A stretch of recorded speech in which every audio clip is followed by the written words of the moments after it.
Your Capital One credit limit is low, and it's probably been low for a long time. You can have solid income, a great FICO score, perfect payment history, and a years-long relationship with Capital One and still only be approved for small limit increases, or even worse, denied altogether. Listen, you're not alone. Just look in the comment section. Over the next couple of days, it will be flooded with people who had experiences eerily similar to yours. This happened to you because of a secret process called bucketing. Now, what is bucketing? Now, let's say you apply for a Capital One credit card. What they do is they group and sort your card into a category based on your credit score. They call these categories buckets. These buckets are representations of different levels of credit risk. Any Capital One card you have is part of these predefined buckets. Okay, so what happens when your card is bucketed? At the moment you're approved for a card, Capital One decides which bucket your card belongs in. This bucket is important because it sets the maximum amount you can borrow on your card and how much this limit can go up in the future. It may seem like your card is stuck in its bucket forever, but the process behind this isn't exactly clear to everyone. There are patterns that hint at these buckets. We can guess, though, that there are probably buckets for different credit levels. So before you sign up with Capital One, it's really important to already have good credit established, because it can mean the difference between starting out with a $15,000 limit and the chances of quick increases are starting out with a $1,000 limit and being sentenced to $100 increases every few years. That's just another reason it's important to keep tight control over your credit report, and that's especially hard today with financial fraud going wild across the country. It seems like every week we hear a sad story of someone losing their life savings because of scammers. A recent study found that identity theft happens every 14 seconds in America. That's why I decided to try out Youre, the sponsor of today's video. And wouldn't you know it, they immediately found 30 reports of my personal data out there on the dark web. I kept using the service since they give me instant alerts of any changes to my credit report. They recently sent me an alert when I opened a US bank card for my business.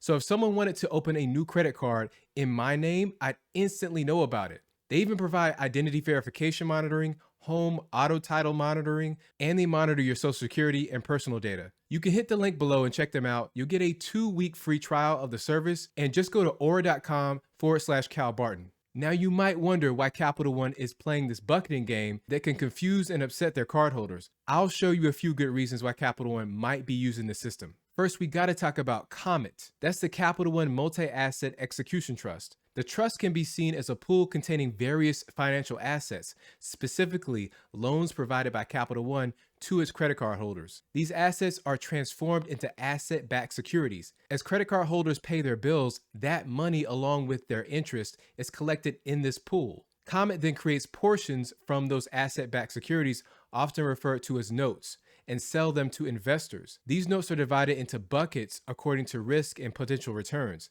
As the pool receives money from credit card payments, it's used to repay investors who own the notes, along with healthy profits. There's about 5 reasons I could come up with why Capital One would decide to issue these notes to investors. Number 1 is shifting the risk. Asset-backed securities are like a safety net for credit card companies.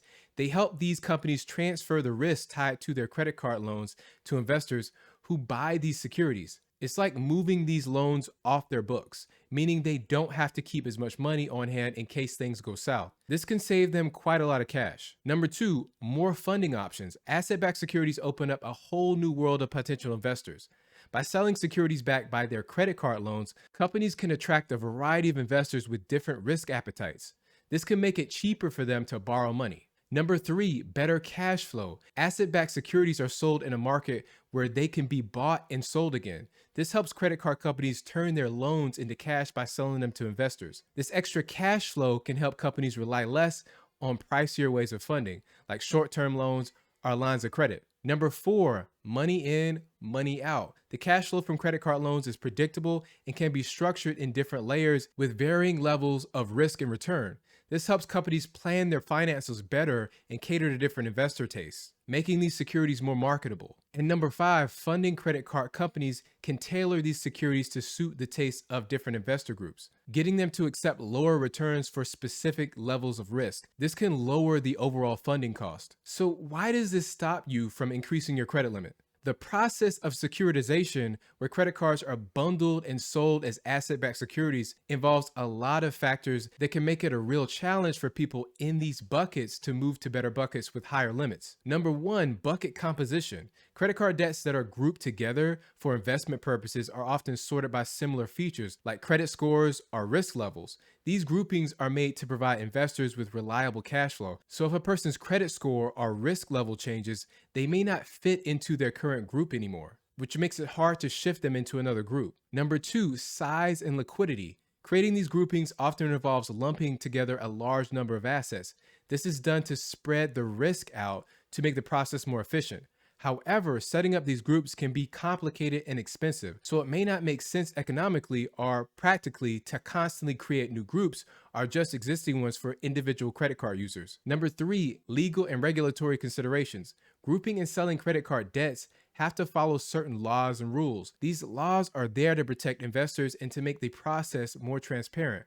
Following these laws can limit the ability to move individual credit card holders between groups. Number four, investor demand. The demand from investors can impact the creation of new groups. If there's not much demand for certain types of investments, or if what investors want changes, it may be hard to set up new groups to suit specific types of credit card users. Now, how do you know what bucket you're in? Firstly, the starting credit limit you're given is a big clue. Let's say when you got your card, your limit was somewhere between $500 and $1,000.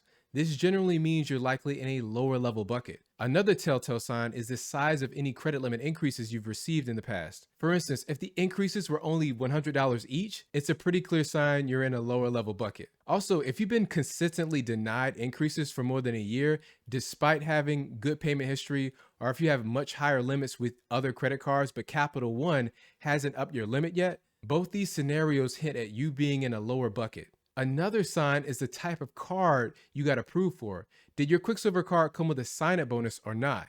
I got approved for a Quicksilver card back in 2019 for $15,000, and it came with a $200 welcome bonus along with a 15-month 0% APR period. See, Capital One wasn't the first card I applied for on my credit card journey. My FICO score was already well into the 700s at that point, so I was able to be placed into a more favorable bucket. A little less than a year ago, I was able to upgrade that same card into the most premium travel card that Capital One has, which is the Venture X, which I highly recommend, and I'll leave a link to that below. But here's the thing, if you didn't get any extra perks when you signed up, it's likely that Capital One placed you in a mid or lower tier bucket. And how do you get out of your bucket? There's only one real way of escaping your current bucket, and that's to sign up for a completely new Capital One card after you have successfully improved your credit score and profile, which I know you don't want to do at this point, but it's truly the only way. What ends up happening is Capital One will send you back through their automated bucketing process and remove the locks and limits that were on your previous account.